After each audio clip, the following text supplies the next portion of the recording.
Breaking news. Barcelona has a verbal agreement for the Chilean midfielder Arturo Vidal. Is this a good signing? Will it happen? It most probably seems that it will happen. So, is it worth the risk?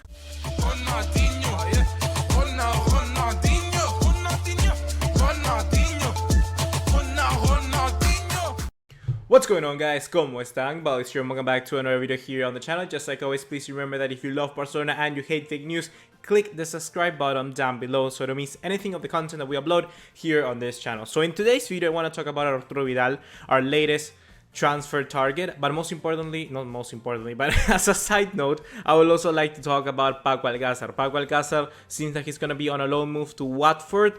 It's very interesting because this is a player, like I said, I've loved many times. I really like his work ethic and his work rates and basically his ability and professionalism, but it seems that he will depart for Watford. What do you think about that? Who do you think is going to replace him? Munir is going to stay. What do you think about that? Leave it all of that in the comment box down below. But now what you all came from, and that is going to be Arturo Vidal. What do you think about Arturo Vidal? Well, the very first thing is that it seems that Barcelona have agreed a verbal agreement with him, with Arturo Vidal, because the Rabiot deal is being very, very difficult. This is the last week that Barcelona were gonna give for Rabiot. So if Rabiot doesn't happen, Rabiot doesn't move here, and PSG keeps stalling the contract negotiations, it will most probably seem that Vidal will be coming to Barcelona for those 30 million. So first of all, I'm gonna talk about what I think about Vidal, and then I'll explain to you whether I think this signing is good or not. So first of all, about Vidal. Well, Vidal, I think that, to be completely honest with you, like hearts out and everything, like I'm really gonna tell you honest truth, for the last like 8 years, I think Vidal is being one of the best midfielders. I really like Vidal. I really like Vidal. He has absolutely everything you want in a midfielder.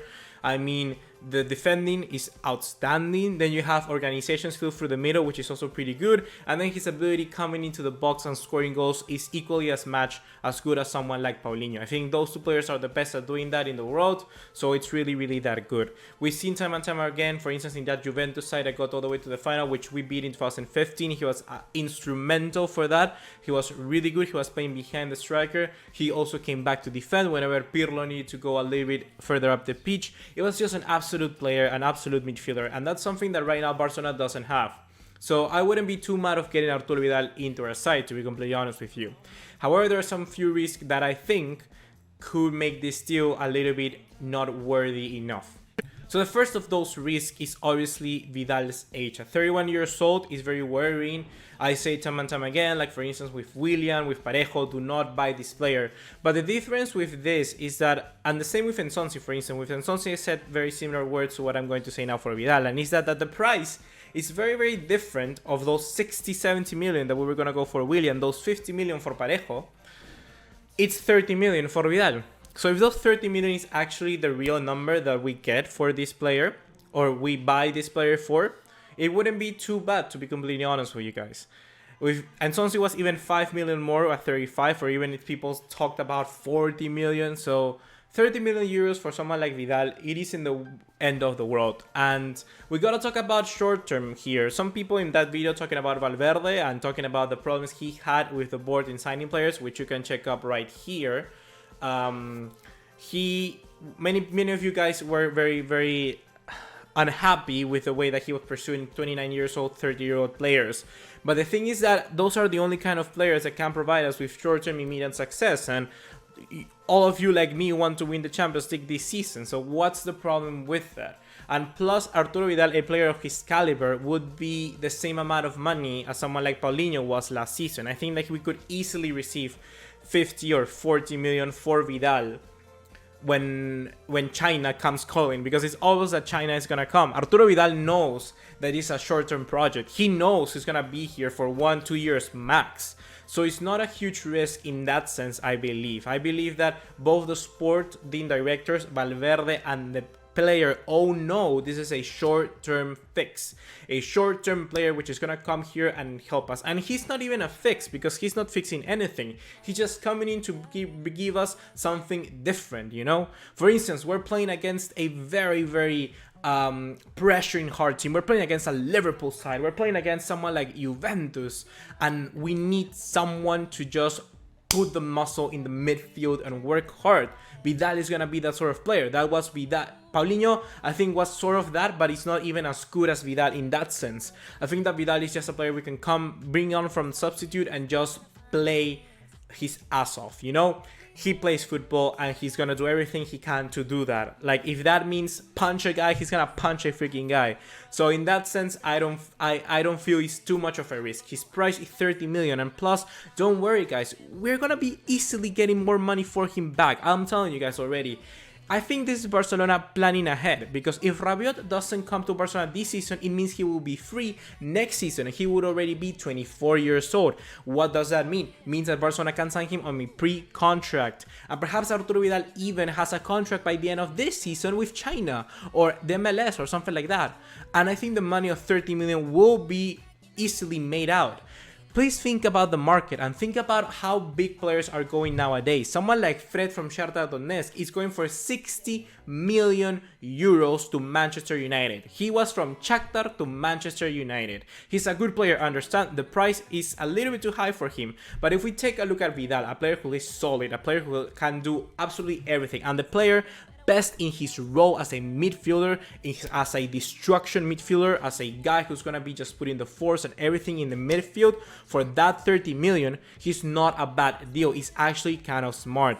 So please guys, do not just come here and like destroy this guy, because it's actually quite smart business for Barcelona, because they're thinking ahead. They're thinking about whether we can get Rabiot free next season. Now we need a player for now. We can bring on Vidal. They can go to China, and it's like a perfect domino, because after at the end of the day, we're gonna get a player which is gonna be great impact right now, and then we're gonna have more money for it in the future, and then Rabiot. Obviously, nothing is certain, but if this is the plan Barcelona is following, it's not that bad. And if we take into consideration that Paulinho went for 50 million, and then we're bringing a new bonus player, because he's a bonus player. He's not gonna stay here and be the future of Barcelona. He's a bonus player, similar with Paulinho, because he's something that the team doesn't currently have. So in that sense, for me, it's a good signing. It's smart, it's a good signing, it's risky. But then the second opinion why I have this maybe even riskier is because his attitude. Here in Peru, like in Peru, you're supposed to hate people from Chile. And side note, for instance, I'm Peruvian. I've lived my whole life in Peru. My parents are from Peru and everything, but my parents were working in Chile, and that's where I was born. So I'm like both Chilean and Peruvian. I have both passports. Like I have them here, you see. So I'm like actually both nationalities. And the thing here is that, well, in Peru, you're supposed to hate Chileans. So a lot of people here hate Arturo Vidal. Hate them like the guts of Arturo Vidal. They really, really hate Arturo Vidal. So I'm always being one to be defending like Arturo Vidal, because I think he's a great midfielder, but his attitude is a really big problem. We see time and time again, for instance, how they were knocked out with Real Madrid in the Champions League, and they were and Arturo Vidal just have some crazy comments. You know what I'm talking about. It's like, are you kissing your mama with that lips? It's like, yeah, that sort of comment. So it's kind of like nerve-wracking that we're gonna have a player like him in the squad. I think he's just a little bit more of a harsher tempo than someone like Suarez or Umtiti. So it can be like a double-edged sword, because it can help us win in the character of some games. Where, for instance, against Espanyol, we just need someone. Arturo Vidal comes in and like Espanyol just silence down. You know, when you have your dog and your dog just shouts at a bigger dog, or shouts against another dog, and then the friend of the other dog is like a huge dog, and your dog just like, I'm outie. Just like that. I think it's gonna be the same thing. But plus also the attitudes outside the field. We know that he likes to party too much. He drinks a lot. And most importantly, his attitudes are just really bad. For here in Peru, for instance, when we lost against Chile, we were playing here in Lima. He came into the dressing room and painted with graffiti or something like that the dressing room, and said like, watch out, bitches. Here comes the champion of America. And everybody was like, what the fuck? Like, you don't even need to do that, you know? But sit down, be humble. Like, that's the thing of attitude I do not like for Arturo Vidal. But the thing here is that, once again, it's short term. It's really, really short term. Because I think he's going to come motivated. He's never won the Champions League. We know how much he wants to. That's why he said those crazy comments with Bayern Munich against Real Madrid. So we know that he wants to win the Champions League. And if he knows this year is going to be the time to win the Champions League, he may try for it. You know, he may go ahead and really sit down, relax, and focus on that thing. Focus on only that sole objective, trying to win a treble, trying to win the Champions League. At the end of the day, it's gonna be kind of a risky signing, but it's also very smart, guys. It's very, very smart. 30 million in today's market is absolutely nothing. It's peace, really, to be honest. Then we're preparing for Rabiot if he doesn't come, so it's kind of like a backup. And then if Rabiot is coming next season for free, it's gonna be a good signing, and we sell Vidal for whatever, and then we're making profit either way. So guys, it's not actually a bad signing. It's only kind of worrying because of age and stuff like that, but let's give a try. You know, the same. I'm one to have been saying Paulinho was a bad signing at the start of last season, and look how good he went for the start of the season. Then he got less playing time because Coutinho came in. So we need to be a little bit more calm, you know. Let's see what Vidal can give us, and if it doesn't work, he's gonna go anyways. Don't worry, guys. I think that the club already knows that it's just short term. If he doesn't work either way he works, he's gonna be sold either way, like Paulinho. I think this is just another Paulinho situation. So if it works good, it works bad, he's still gonna be going out the door for more money. So don't worry, guys. Do not worry, guys. So just like always, guys, if you love Barcelona and you hate fake news, remember to let me say it again. If you love Barcelona and you hate fake news, please remember to click the subscribe button down below so if anything of the content we upload here on the channel. If you want to suggest video topics, you can do it right here through my Instagram. And just like always, leave me your comments about this signing here down below. See you in the next one. Take care. Ciao.